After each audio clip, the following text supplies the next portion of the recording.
Miss universe के मलका हुस्न के मुकाबलों को तकरीबन 67 बरस बीत चुके हैं और वक्त के साथ साथ इसमें कई ड्रामाई तब्दीलियां रूनुमा होती रही हैं। अगर आज इसकी तारीख का बारीक बीनी से मुशाहिदा किया जाए तो हमें ड्रामाई तरक्की तो नजर आती है और ये पता चलता है कि किस तरह खूबसूरती ने मुआशरे का नजरिया बदल के रख दिया। आज हम इस ऑर्गेनाइजेशन के बारे में जानेंगे और आपको बताएंगे कि आखिर इस सब की शुरुआत कैसे हुई थी। ऐसे व्यूअर जिन्हें मलका हुस्न के मुकाबले के बारे में ज्यादा पता नहीं है, इनसे गुजारिश है इस वीडियो को आखिर तक जरूर देखिएगा और अगर वीडियो पसंद आ जाए तो लाइक करना मत भूलिएगा। मलका हुस्न के मुकाबले हर साल मुख्तलिफ मकामात पर मुनक्किद किया जाता है। बेसिकली इस ऑर्गेनाइजेशन का ताल्लुक अमेरिका से है। इस टेलीविजन शो को 119 ममालिक में नशर किया जाता है, जिसे हर साल 500 मिलियन से ज्यादा लोग लाइव देखते हैं। हर साल इस शो की मकबूलियत पहले से ज्यादा होती है। इस सब की शुरुआत 1951 में हुई, जब मिस यूनिवर्स मुकाबले की विनर ने पिकनी सूट पहनने से इनकार किया था,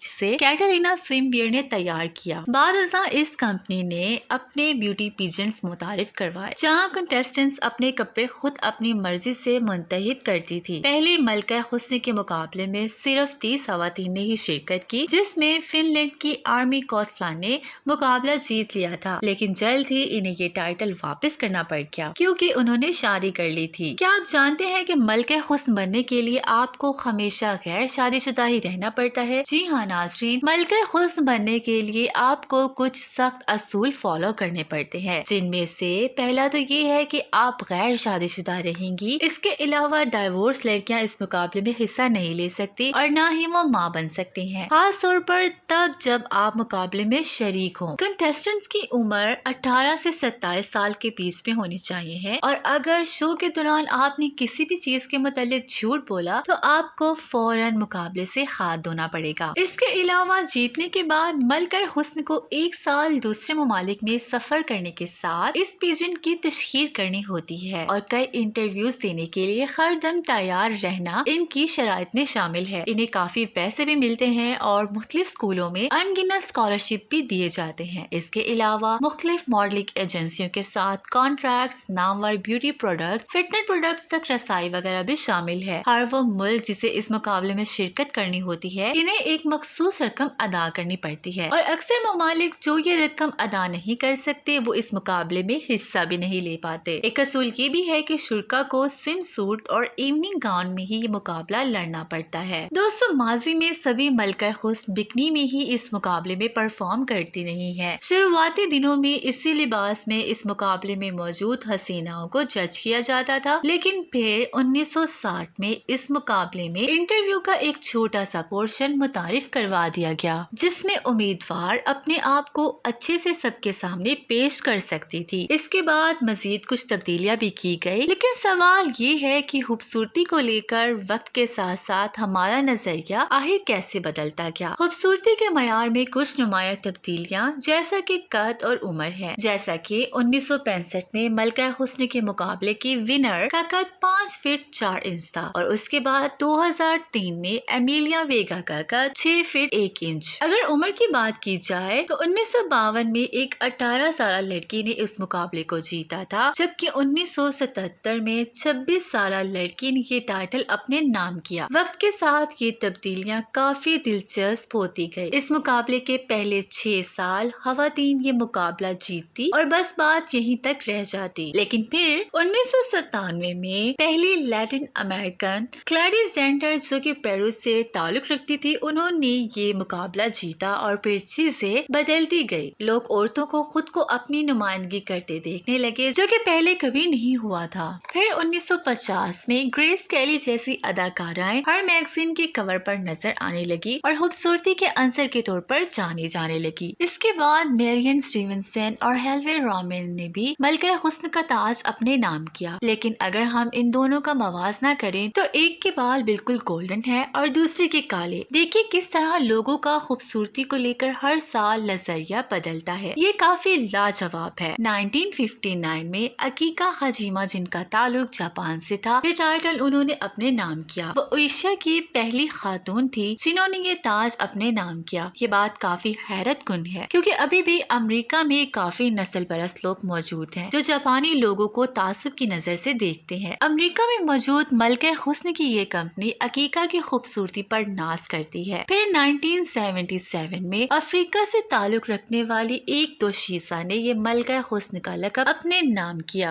کم سیونگ پہلی سیاہ فام خاتون کے طور پر جانی جانے لگی جنہوں نے یہ تاج اپنے نام کیا۔ دلچسپ بات یہ ہے کہ اپنے ملک میں وہ بطور وکیل کام کرتی تھی اور اپنے ملک کے سیاہ فام لوگوں کے حقوق کے لیے آواز اٹھانا ان کا روزمرہ کا معمول تھا۔ ان کے جیتنے کی بہت ساری وجوہات تھی۔ پہلی یہ کہ وہ اپنے اصل بالوں میں ہی اسی مقابلے میں شریک ہوئی۔ انہوں نے سیاہ فام خواتین کی خوبصورتی کو لے کر نظریے کے بارے میں کھل کر اپنی رائے کا اظہار کیا تھا۔ اس کے علاوہ انہوں نے اس بات کی وضاحت اور سپورٹ کیا کہ خواتین کو خوبصورتی کے معیاروں کو ایک بکسے میں بند کر کے نہیں رکھنا چاہیے ہے۔ کسی مخصوص قسم کے نئے نقش اور رنگت کو ہمیشہ آئیڈیل تصور کرنا بے وقوفی ہے۔ 2019 میں پہلی بار ایسا ہوا کہ خوبصورتی کے تمام بڑے ٹائٹل 4 سیاہ فام عورتوں نے ہی جیتے۔ مس امریکہ، مس USA، مس ٹین اور مس یونیورس۔ آخرکار تبدیلی آ ہی گئی اور خواتین جنہیں ماضی میں حقیر اور کمتر سمجھا جاتا تھا اب انہیں ان کی پہچان اور رتبہ دیا جانے لگا۔ تاہم عورتوں کے ساتھ رویے میں اتنا واضح فرق آخر کیسے آیا؟ شروعاتی سالوں میں اس مقابلے کی امیدوار خواتین کے جسم اور رنگت کے بارے میں ہی بات کی جاتی تھی اور اسی معیار پر انہیں کم یا زیادہ نمبر دیے جاتے تھے۔ کچھ ایسے واقعات بھی پیش آئے جس سے خواتین کے لیے نفرت انگیز رویہ کھل کر سامنے آیا۔ سابقہ مس یونیورس کے owner Donald Trump Miss Universe کی ونر کے بارے میں کافی تضحیک آمیز الفاظ استعمال کرتے آئے ہیں۔ ان کے لفظوں کا شکار ہوئی ایک لڑکی جس کا نام انیما فیلورا تھا، جس کا تعلق رشیا سے تھا اور مس یونیورس کے مقابلے میں اس نے مس رشیا 2002 جیتا تھا۔ مس یونیورس آرگنائزیشن نے اس بات پر حامی بھری تھی کہ مس رشیا اپنی قانون کی ڈگری جاری رکھ سکتی ہے، لیکن پھر نہ جانے کیا ہوا کہ ڈونلڈ ٹرمپ نے مس رشیا کو فائر کر دیا کیونکہ مس یونیورس کے فرائض وہ ٹھیک سے انجام نہیں دے رہی تھی۔ جب ان سے اس فیصلے کے بارے میں سوال کیا گیا تو ان کا کہنا تھا کہ مس رشیا خوبصورت تو ہے مگر کافی سست بھی ہیں۔ اس کے بعد جب مس رشیا سے ان کا موقف لیا گیا تو انہوں نے کہا کہ لوگ ان سے کافی معیوب اور بوسیدہ سوال پوچھتے ہیں۔ اس خطاب کے واپس لیے جانے کے بعد وہ واپس رشیا چلی گئی اور اب ان کے پاس قانون کی ڈگری موجود ہے۔ اس کے علاوہ الیشا مگاڑا 1996 میں مس یونیورس بنی۔ اس خطاب کے بعد الیشا کا وزن تھوڑا سا بڑھ گیا تھا جس کے باعث کچھ لوگوں نے ان کا مذاق اڑانا شروع کر دیا اور انہیں انتہائی برا محسوس کروایا۔ اور جب ڈونلڈ ٹرمپ صدارتی انتخابات لڑ رہے تھے تو ان کی حریف ہیلری کلنٹن نے بتایا کہ ڈونلڈ ٹرمپ نے الیشا کو اکثر پگی پکارا ہے، جس کے بعد الیشا نے اپنا ووٹ ہیلری کلنٹن کے حق میں کاسٹ کیا تھا۔ 2015 میں جب ڈونلڈ ٹرمپ سے اس آرگنائزیشن کی آنرشپ واپس لی گئی تو اس کے بعد سے ہی کوئی بھی ایسا واقعہ سننے کو نہیں ملا۔ اب یہ آرگنائزیشن کہتی ہے کہ عورتوں کے ساتھ چلو اور عورتوں کے لیے چلو۔ دوستو، اپنی آفیشیل ویب سائٹ پہ بھی اس تنظیم نے خواتین کے حقوق انہیں دلیر پر اعتماد بنانے پر کافی زور دیا ہے۔ اپنے موقف کو واضح کرتے ہوئے انہوں نے کہا کہ ایک بااعتماد عورت ہی معاشرے کی عکاسی کرتی ہے۔ 2018 میں انجیلا پونا، جن کا تعلق اسپین سے تھا، پہلی ٹرانسجینڈر امیدوار بن کر سامنے آئی۔ بہرحال وہ یہ لقب تو نہیں جیت پائی مگر ان کی موجودگی نے ٹرانسجینڈر کمیونٹی کو کافی انسپائر کیا تھا۔ انہوں نے اپنے انسٹاگرام پر یہ بھی لکھا تھا کہ یہ سب